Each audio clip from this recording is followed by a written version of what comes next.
order something on the telephone. On the telephone? Really? And they deliver it to your doorstep in about 3 or 4 days. There we go. Well, Want to see what I got? all right.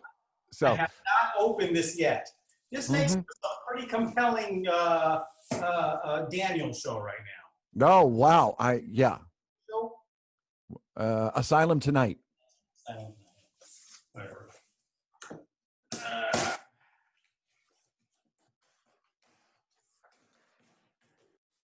Wow, you got all quiet. One more time? That's how strong I am. Yeah, I think part of our audio is on your side. Oh, you got a laser disc of Solo? Oh, the Solo picture book. Oh, okay. There you go. The pop-up book, okay? It's a pop-up book? There you go. That's what I call men's magazines.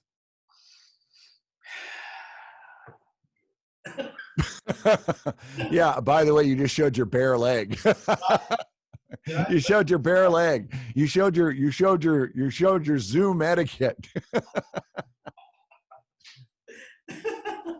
Yeah, I'll have you know I'm wearing pants. No shoes and socks, but pants. So About time.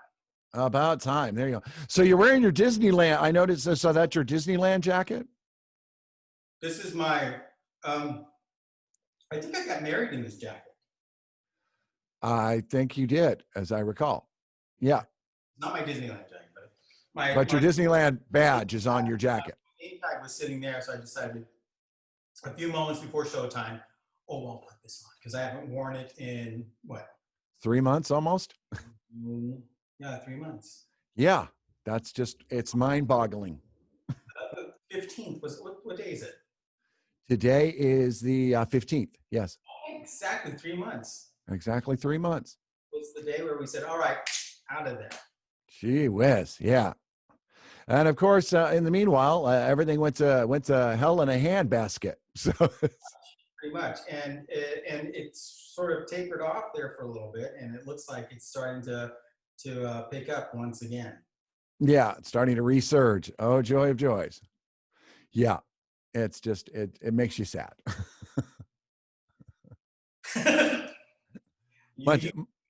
You set me up so many times. I'm just. Yeah, exactly. I know. I keep hoping you'll take the bait, you know. So what else is going on? Aside from your date, what else have you been doing? Well, I've been doing this little show, you got a solo storybook in your Amazon. You know what I got in my Amazon? I got all of this. Turn it off. What? Turn it off? Turn it off. Folks at home, what you got? Turn it off. I'll tell you what I got. I'll show you what I got. I got a green screen. Actually, hold on a second. Yeah, let's turn off the battery. Let's see. Can I turn off? Oh, there we go. Turn off my virtual background. There we go. Ha ha. I fooled you. Oh, wait. I think that's the first time I saw your logo on there. Well, actually, yeah, I switched to the logo screen, even though I don't use the logo. Damn it. I don't use the logo screen. I don't use the logo if I'm in the 2-person panel. So I do use it. When I'm Why don't you move yourself over to this side? Which side? This way? Yeah, this side, so that the logo will be on the right? Oh. On the left. Yeah, it gets confusing. Here we go. We'll just solve that problem right now.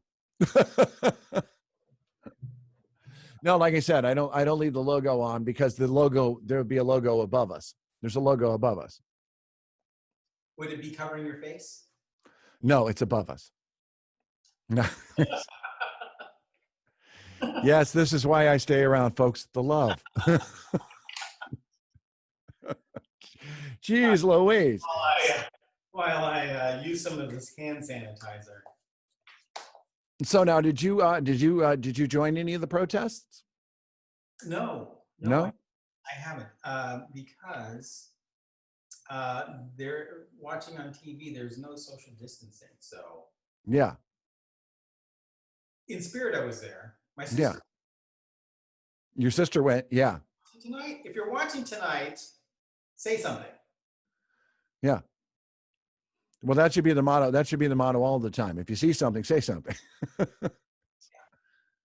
And, And it, and Sadie went. Sadie went last week Oh, to Ventura, rather peaceful protest. well, there you go. And it was, And Allison wanted to go to one in Santa Monica, but it came down to aside from the bad element, which I think seems like they're gone now. It seems like a lot of people were not masked or they were really really close together. So I said, exactly. Well, and the thing that always strikes me is the fact that you have, and when you talk about the bad elements of these things, and it's amazing how everybody focuses on the bad elements of a protest, the looters and the rioters, and yet cops get upset when people focus on bad cops as opposed to the rest of the law-abiding police officers. yeah. And you explain to them, well, a protest is a very loosely organized thing, whereas police officers are a regimented group that have been together for a serious amount of time. So you've had ample time to weed out the quote bad apples before they spoil the rest of the barrel. And yeah, so that's what that's what I really wanted to say about that. But so what are you what artistic endeavors are you distracting yourself with? I'm working on a children's book On a children's book. with. Is it taking you a long time to read? Fred Willard. A friend of mine, good friend of mine, Raul, who I worked with, an actual friend.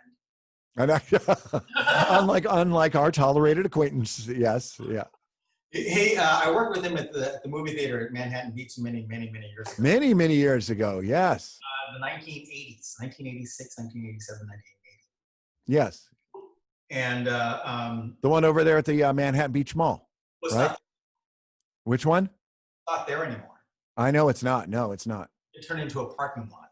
They turned it into a parking lot because ArcLight. Yeah, hold on.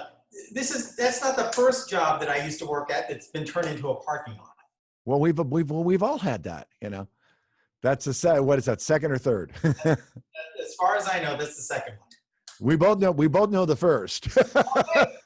No, I have a job now that used to be a parking lot. Oh, well, there you go. Well, see, so you got a little turnaround on that. But you were talking about the Century, right? Yeah. So anyway, his friend is writing a book, and he recommended me, and I said, all right, I'll give this a chance because I've done this before. Somebody recommends, they'll find a better artist. Exactly. Well, that's the thing. That's that we draw on the old adage. It's not who you know, but who knows you. Yeah, what he said. And so I wrote and it said, I have, you can check out my Instagram. Are you familiar with Instagram? I have used it on occasion. Yes. With the kids these days, I tell you. I tell you, yeah. Go to the Instagrams. I got a couple of doodles there you might want to check. I also, at that time, I started my Facebook art page. This was just ago. And she said, oh, great. Okay, can you draw me this? And this is my story. And I said, oh, okay, fine. So that's what I've been doing. And it's been a lot of fun, actually. This morning, I started drawing some drawings of a mountain goat. Oh, well, there we go. There you are. Some ideas for a mountain goat. So oh my goodness. Are those based on your sister? It's a cross. It's definitely my sister, and there's a whole lot of you in there. Yeah. Okay. Good. I wanted equal representation. Yeah. I clearly see myself on the on the most defined one. Yes. I see the resemblance. Exactly. Yeah. Well, this is what happens when I sit here and I think about you, which I'm Oh, often. So I'm sitting here and drawing, and then I'm thinking, oh, this is good. This is Daniel right here. exactly. Yeah. Look at that. And then, of course, you reach over, pick up the trash can, and throw up in it. Because that's what the thought of me does for you. I usually end up with a really bad stomach with a belly ache. So I said, all right, There you go. I'm Yeah. done for the day. But I've heard pizza is really good for a stomach ache.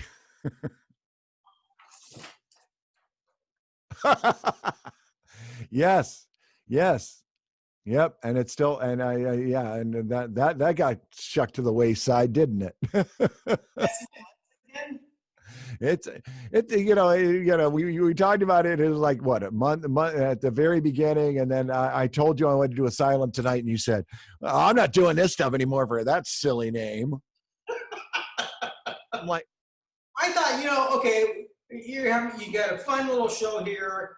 You can class it up a little bit. I'll help you do something kind of really nice and vintage. And yeah. you decided to. What does it? Okay, honestly, between what good is vintage if you can't throw a little modern into it? Okay, there's that's the only difference. The only point of contention we had is I chose Asylum tonight because A, it was easy to get that name across all the platforms, which was very important to get an audience to watch this. Really? And then your first show. Does everybody remember that first show? Oh, it was a train wreck. It was an ultimate travesty. And yeah, and the opening of the second show was headed in that same direction. It was awful. The opening was just horrible. The first one, really, really, seriously. Oh yeah. Well, no, the guests were great, but the guests were great, but the delivery was bad. I admit that. I got to give you this. This is a project that you put a lot into, and it shows. And this you've kept it up. How many shows are you into this now? I believe this is show number 7, 8, 7. Well, in all sincerity, you're doing a great job. Well, great.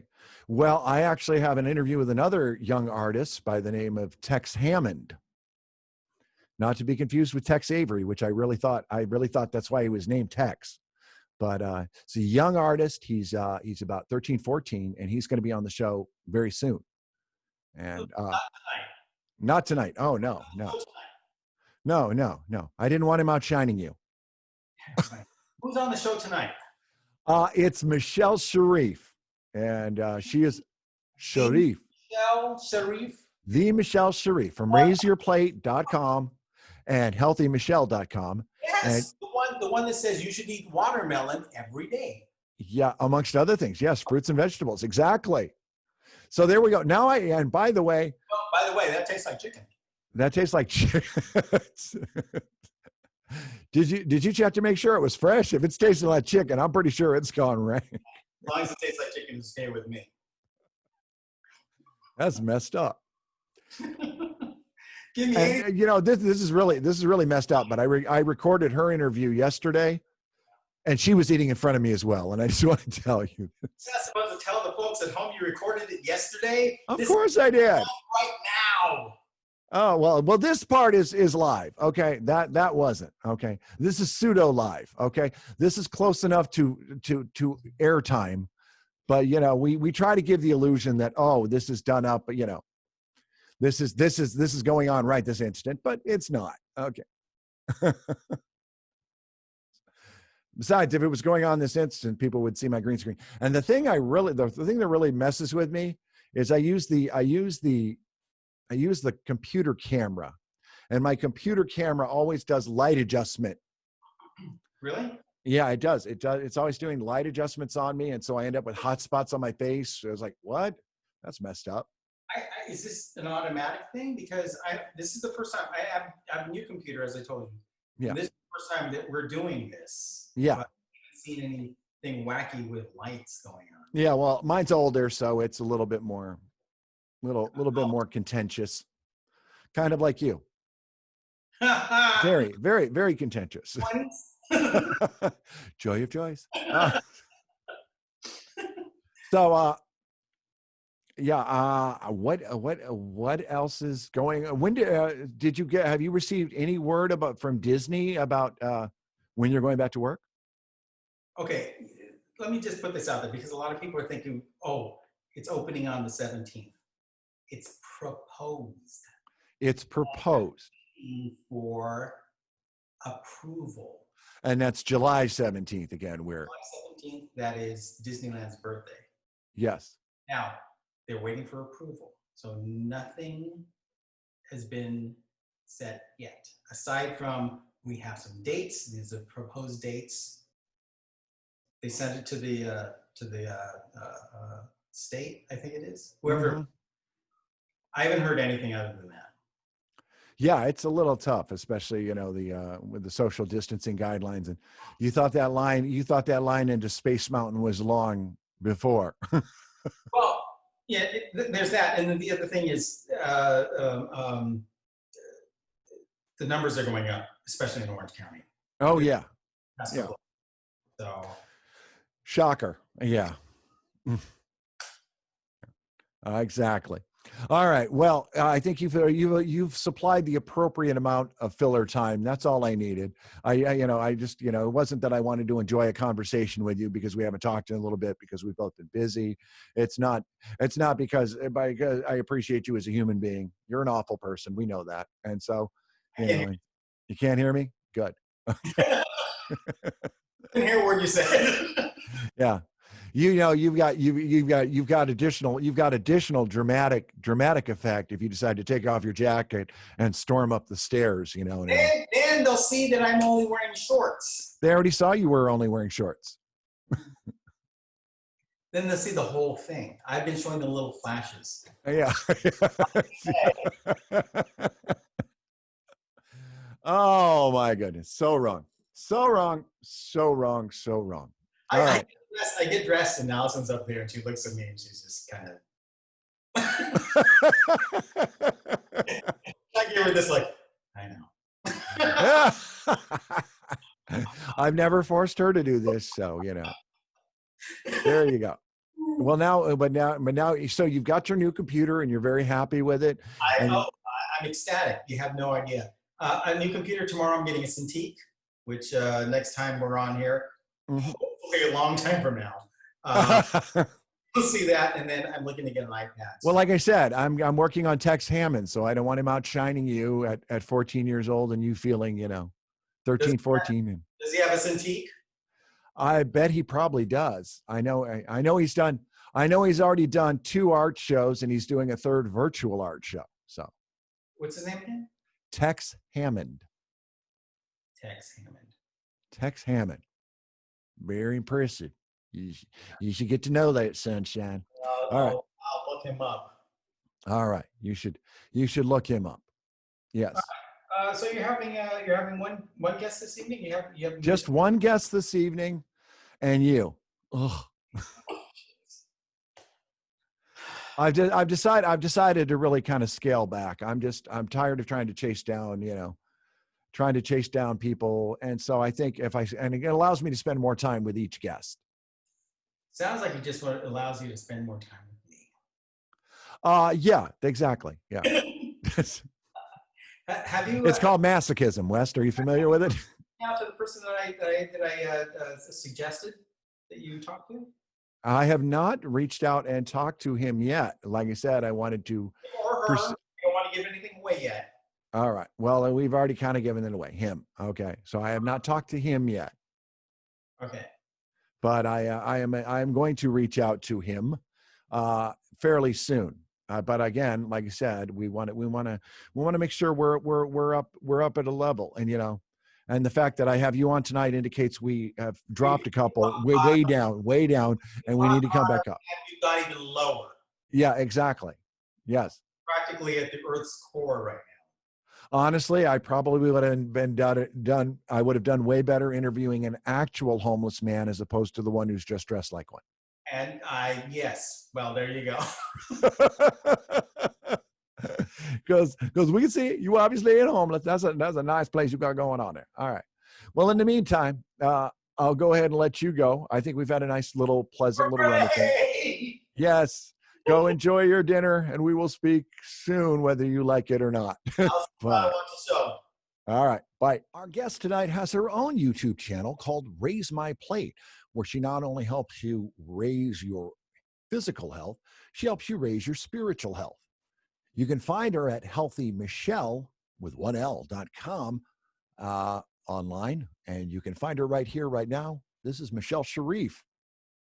Normally, when you interview somebody who does like a cooking website or something, they're preparing the meal. You're sitting there just being mean and eating your meal in front of me. Okay, that is just hungry. But that's just rude. Okay, well, I would have made you a salad if you were closer and we're not on quarantine. So next time I'll make you a salad. All right, I'm going to hold you to that because it's like that looks like an amazing salad. Okay, and you know what? We can have an amazing dinner conversation. I will just sip on my water. Oh, good. Yeah. Like I make most of my dates do. You know, they sip the water while I eat because I'm that. It's like crazy right now. Is that what you're doing? You're doing Zoom meetings? No, I'm doing Zoom meetings. I haven't. Well, actually, I've never been. After my last failed relationship, many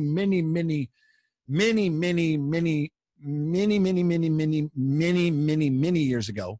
I have not been an active participator in dating.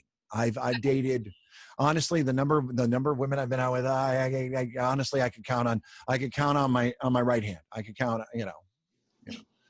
not on my left hand. So I lost a finger. What about online dating? No online dating?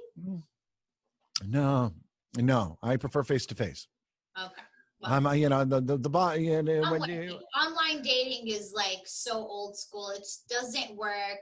Everybody's looking for the next fish in the sea. It's just like so boring. And the bottom line is the thing that's missing in an online dating experience is affinity, and that is an actual attraction to someone. Do you want to be closer to them, which you cannot necessarily identify over online? There are countless people I've met online that I go to meet in person. Like, wow, you're just awful. Okay,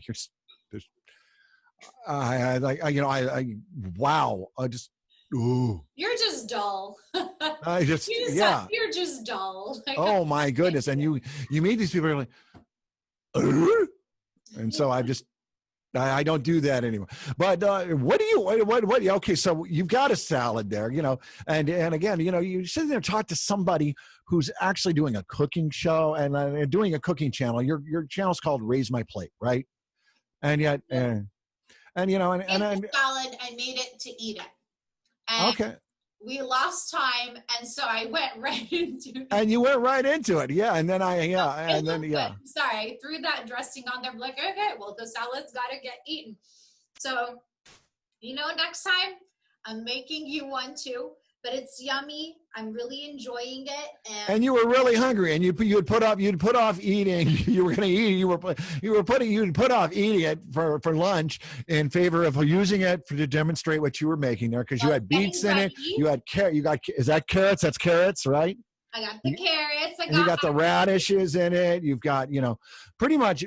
It's like you raided farmers market for that, and then Now, see, I would have gone a step further. Sprouts has gotten very familiar with me. Let's just put it that way. They got the pickup service now. Mm-hmm. I usually love going to the farmers market, but with COVID and everything, just trying to stay away from others. But they got the pickup situation going with Instacart, and Sprouts finally worked that out. So I've been picking up food every other day, and I've been on this cleanse. I've been doing a little cleanse. I talked briefly about the things that I've been going through health-wise, getting better. I decided to do this cleanse by medical medium. And so I've been literally eating like fruit and vegetables. I'm talking about just like salad. I'm not even talking about cooked vegetables for the last 2 days, day number 7. And I have 2 more days to go. And all I want is, I don't know what I want. I thought I would have like a million cravings by now. I thought I'd be hungry. But really, I'm not. I'm really enjoying this. I've been vegan before.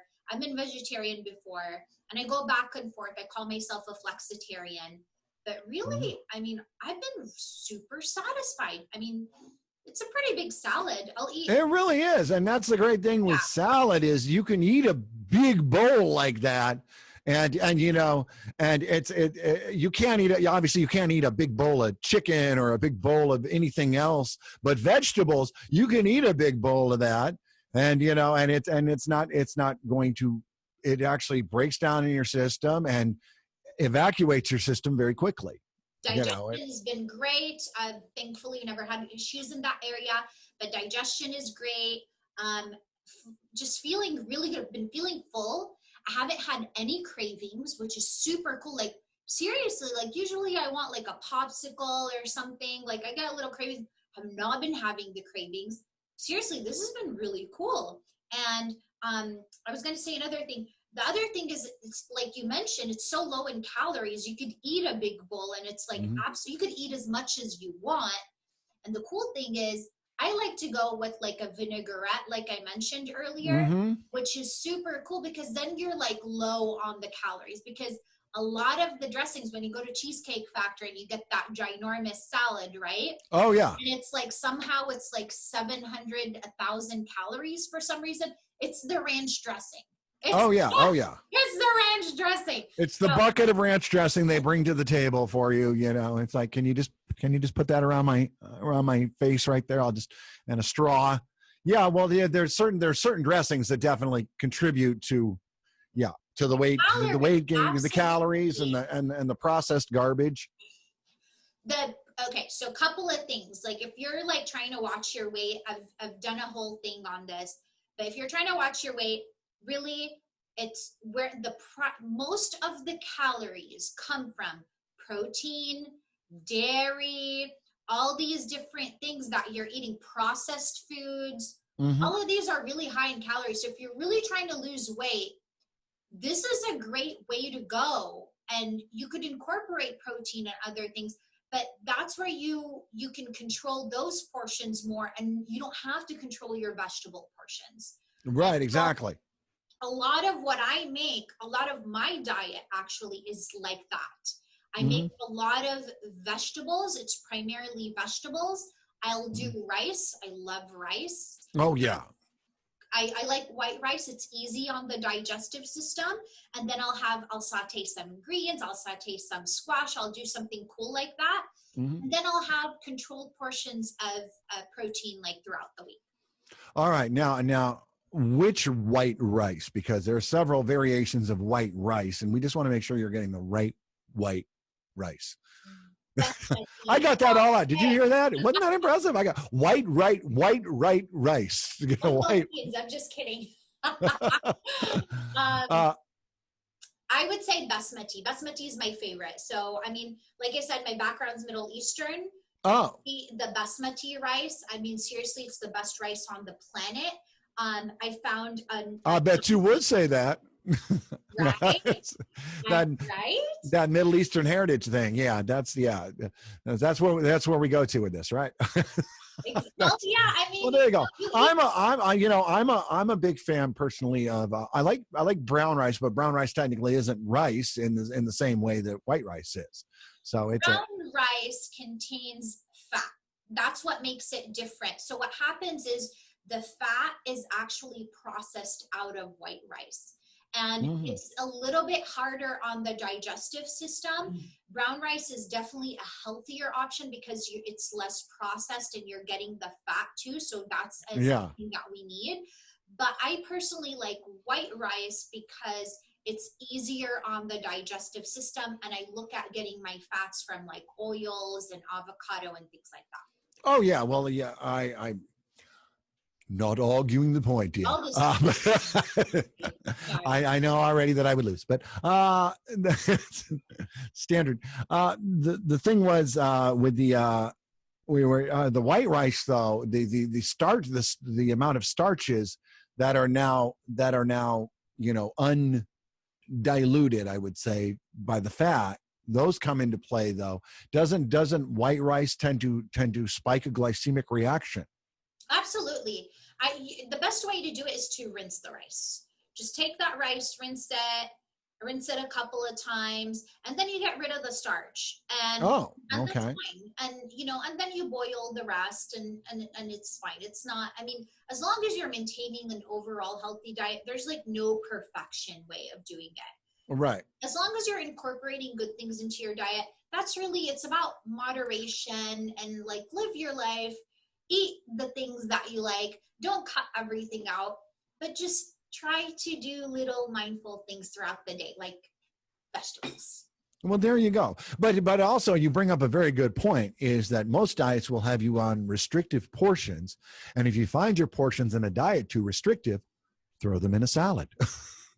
Exactly. And throw them into as a thing, like these restrictive diets, they don't work. You get on these diets and then you're like, oh, what am I doing? Like all I want is like a chocolate croissant, a baked chocolate cake, and like all this stuff, right? Because exactly. But if you incorporate the proteins and the fats within the salad itself, because the bottom line is, you mix it into the salad, that's half the mixing battle for your body, because your body's going to start processing all that stuff the second you throw it in there anyway. So, you're just doing the pre-mixing of it. So exactly. You're doing the mixing of it. But I guess what I was trying to say was that, when you're restricting yourself and you're saying, I can't eat this, I can't eat that, those diets always fail. They always fail because you get the cravings, because you're not like easing your way into it. You're not easily like incorporating healthy things like fruits and vegetables into your diet. You're just going all in, and there's just no such thing. You got to ease your way into these sort of things. Changes don't happen like that. Baby steps. But also you had brought up earlier, it's about mindset too, because here's what, again, if you think about something, regardless of whether you think about it in the negative or the positive, okay, then that's what comes about. If you're sitting there thinking, I can't lose weight, well, guess what? You're not going to lose weight, because you're automatically telling yourself, I can't lose weight. I can't do this. And you are automatically setting yourself up for sabotage.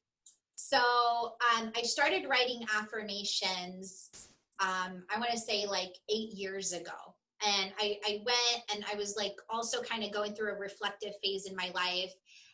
And I was introduced to affirmations. All right, now while you're explain really quick to people what affirmations are, because a lot of the people that might be watching this are So affirmations are I am statements. So I am losing weight. I am exercising. I am capable. I am strong. These are all affirmations. And when you say these, they have a certain level of impact on your subconscious mind, because you're saying, instead of saying I can't lose weight, you're saying I am able to lose weight. I am losing weight. And so you're starting to change your reality by making these positive I am statements. So there's a little time window where you could actually start talking to your subconscious mind. And that's usually when you're sleepy, in that sleepy state, like about 30 minutes before you're about to fall asleep, early in the morning. That sleepy state is a very impactful time. And what you do with it is extremely important. So I started writing different things. So I think for somebody who is struggling with the mental stuff, I think a really good way for them to overcome it is by starting to write these I am statements, to especially in that period of time, to help them overcome it. That is, I could not have said that better myself. I really, people fail to realize, okay, our reality is built by us, okay? Even the physical reality around you, okay? The great line from Peter Gabriel's song, Mercy Street, all of the buildings, all of the cars were once just a dream in somebody's head. Absolutely. And that is the point, is That is exactly what it goes on in this world. And our world is the reality that we choose to make it, and how we choose to navigate through it. One of my biggest influencers has been Dr. Wayne Dyer. Absolutely love him. He passed away a couple of years ago. I got to see him before he died. I was really happy to see him. He has been a big impact in my life. And this guy, he grew up in foster care. Mm-hmm. And that's a brutal way to grow up. And hold up. Foster care. Woohoo! I was also a foster care kid. So. Okay, look at you. But, you turned out all right. Oh, yeah. And he turned out all right. And it's really about your frame of mind. So he would tell this story how all the new foster kids would come in and they'd be really sad. And they tell him, go see Wayne, because he just had this mental state. And for me, I wasn't dealt the best set of cards growing up. I had a pretty interesting upbringing and childhood. And people always recognized in me, and that's probably why I connected with Dr. Wayne Dyer, was my mental state. Somehow I was always in a positive state, and I was able to look at the good things and look at the glass half full. And the second you have that attitude, immediately there are two people that come to you: the people that need you and the people that want to tear you down for it. And you can speak to that truth, can't you? Absolutely. There are people that see you and see who you exactly are, and there are people who see you and say, "Oh no, not on my watch."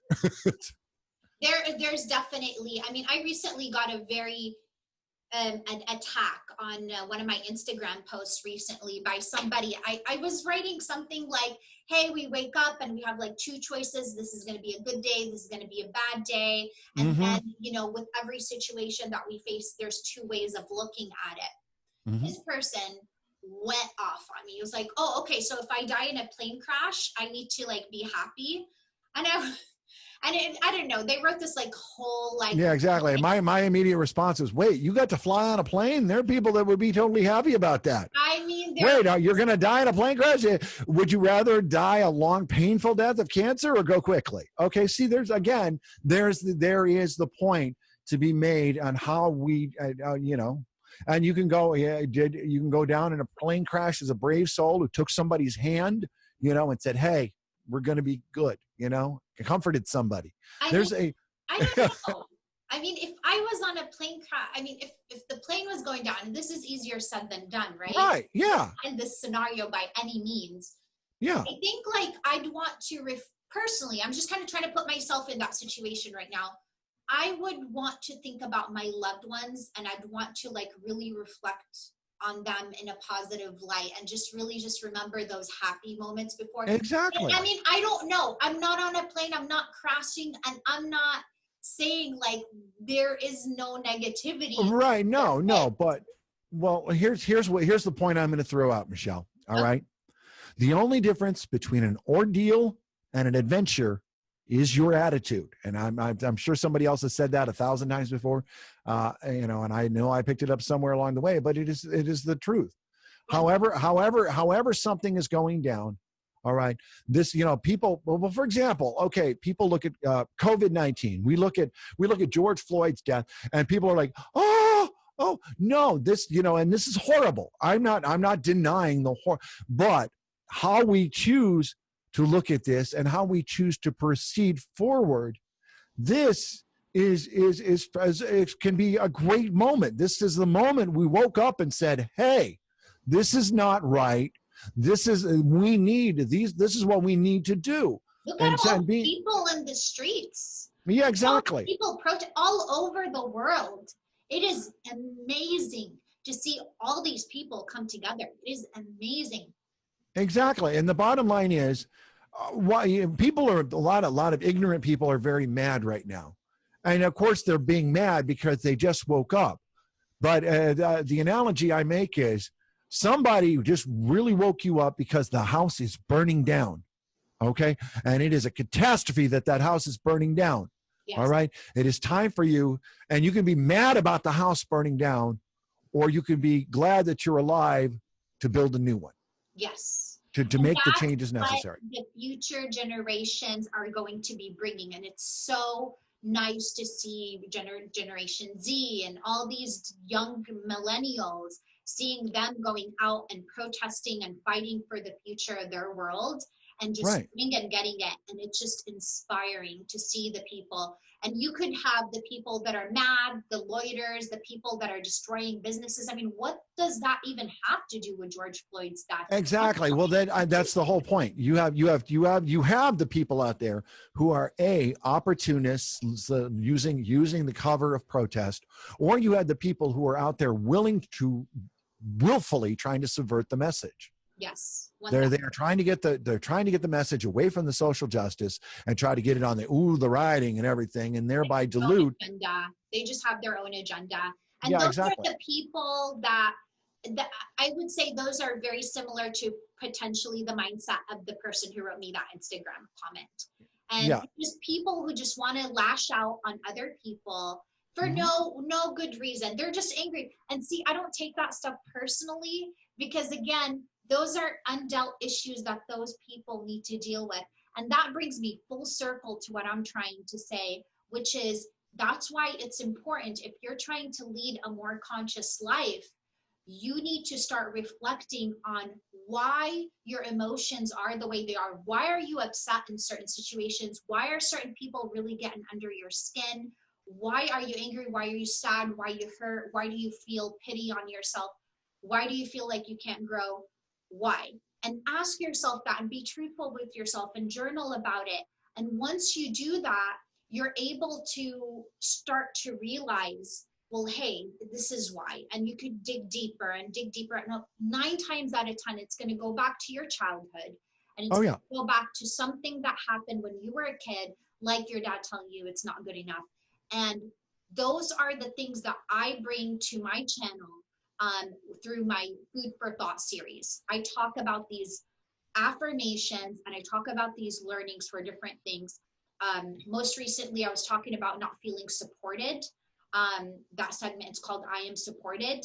I talk about these different things, and I just feel like especially younger generations could benefit so much. If I knew this stuff when I was 19, man, I'd be like a whole different person today. Well, we would all be. And I didn't learn my life's lessons till I was well into my 30s. I mean, you know, well into my 30s before I even woke up.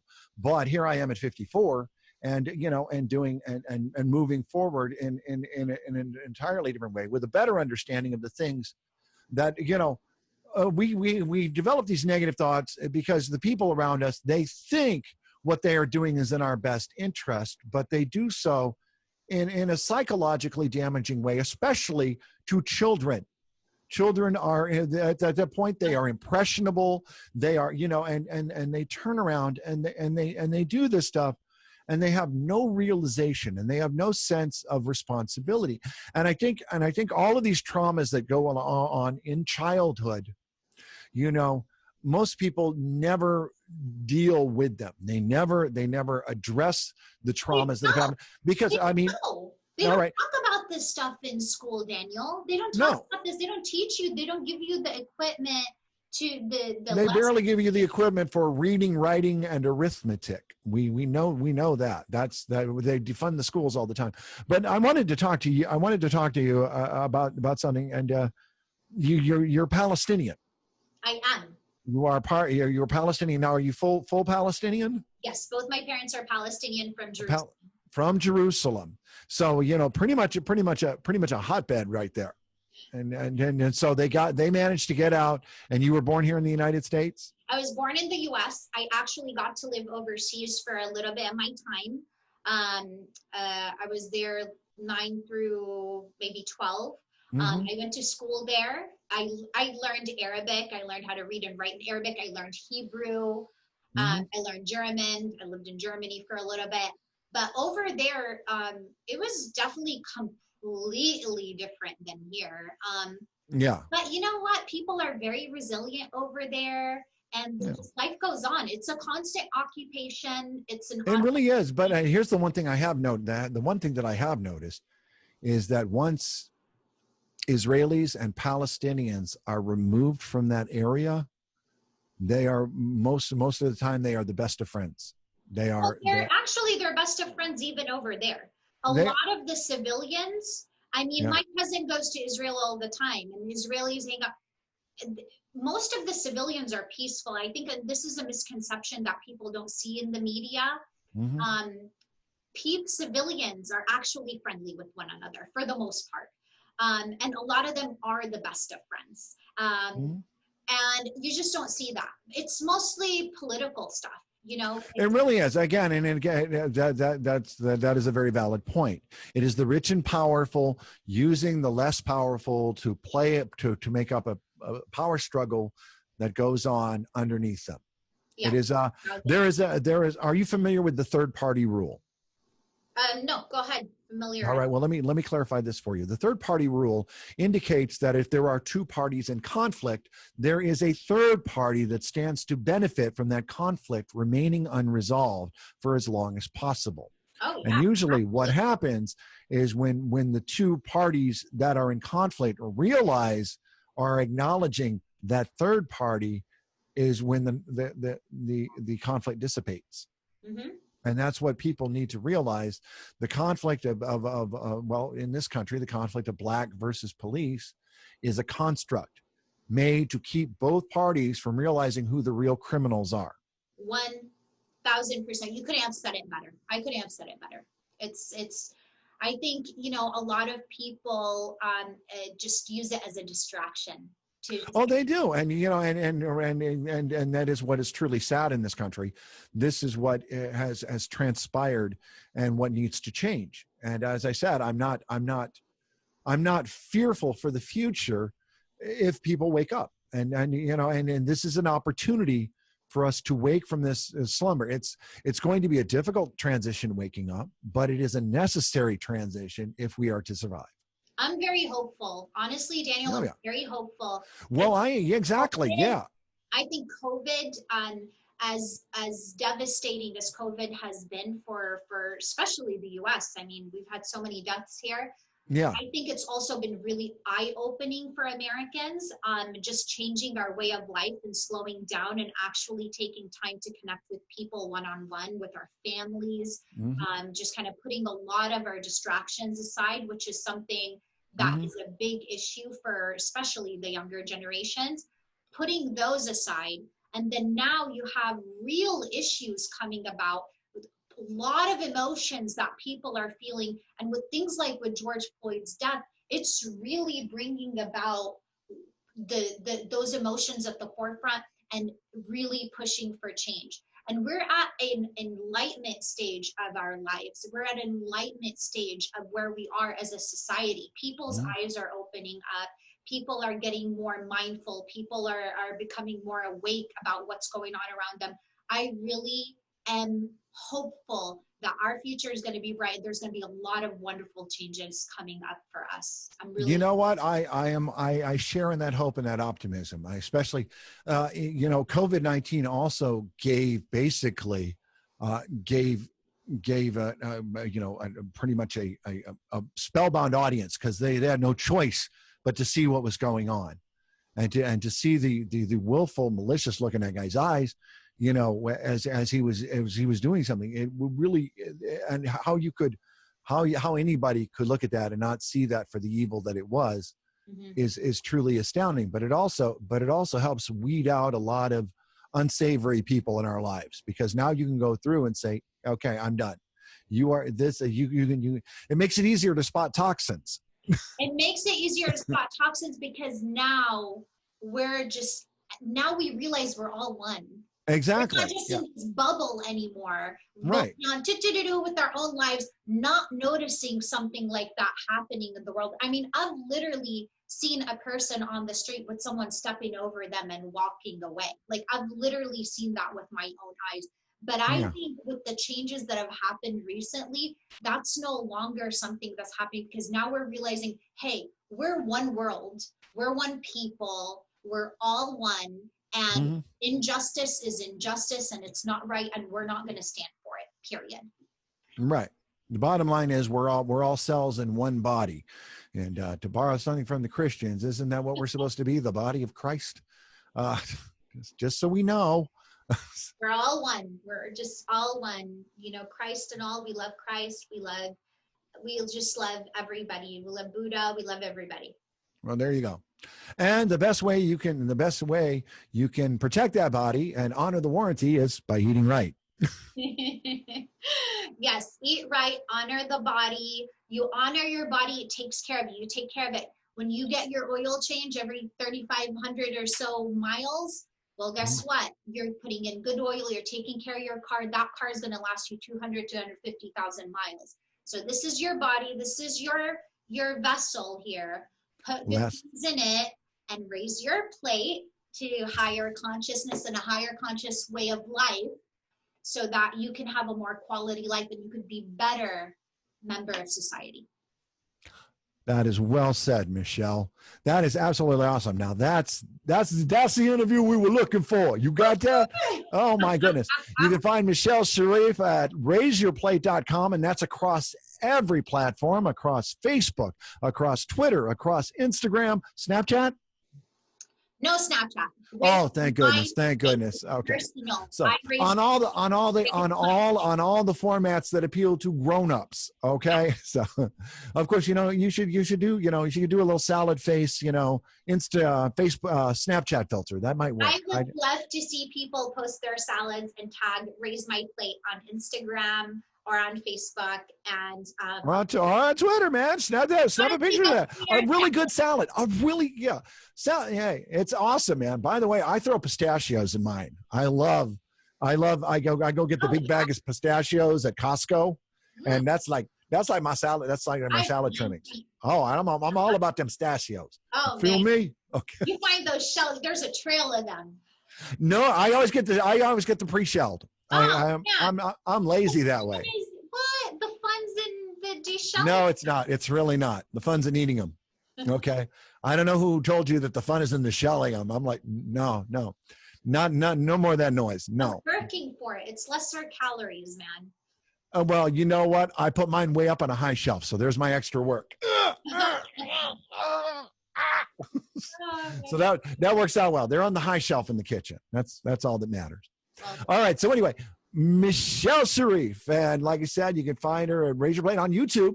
Raise My Plate on YouTube, and she has videos up all the time, fixing all sorts of wonderful, dare I say, Mediterranean type dishes. You tend to go for the homespun classics, don't you? No, I don't necessarily. I like all food. I mean, in fact, my favorite food is like tacos. So just definitely, but there's definitely a heavy Mediterranean influence in my. You got really quiet all of a sudden on me here. I what?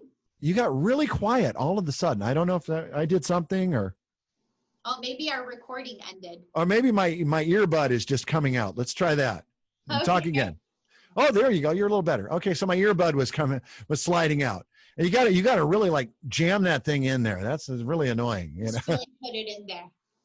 Now there you go. And of course, now I look like an official commentator. Just kidding. There. What was that, woman?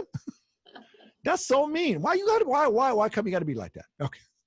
It's like we have a brave new world coming, and it's time we all got ready for it. Absolutely. It's a pleasure talking to you, Michele.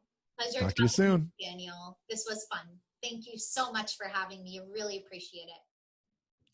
A big thanks to my guest tonight, Michele Shareef. You can find her across all social media. That's Facebook, Instagram, Twitter, and YouTube by looking up Raise My Plate. So hashtag Raise My Plate. And you can find us, as always, under Asylum Tonight across all social media platforms, with the exception of Facebook. Everything else on Instagram, Twitter, and YouTube, Asylum Tonight. And until our next night, good night.